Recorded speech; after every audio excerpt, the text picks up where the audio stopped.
কি মানুষ না ছাগলের 3 নাম্বার বাচ্চা? মঞ্জু মিয়া, তুমি ঘটকের সাথে এভাবে কথা বলতেছো কেন? শোনো ঘটক, আমি আমার মেয়ে বিয়ে দেব এ যুগের শিলা কোটিপতি ছেলের সাথে। চোখ নেই, একটা হাত নেই, এখন পা নেই, তা তুমি এই ছেলে নিয়ে আইসা? শোনো ঘটক, ছেলে চলবে না। মঞ্জু মিয়া, তুমি তো শুধু সালাদানের দেহটা দেখলা, কিন্তু এর ভিতরে একটা মন আছে। এই মনটা তো তুমি দেখোনি। দিয়ে কি আমি ধুয়ে ধুয়ে পানি খাবো? শোনো মনু মিয়া, তুমি থামো।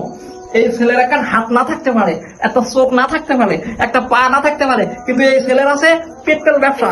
এই ছেলের কাছে বর্তমানে 2,500 লিটার তেল আসে মজুদ, বুঝতে পারি যাও। এই ছেলে বর্তমানে কোটিপতি।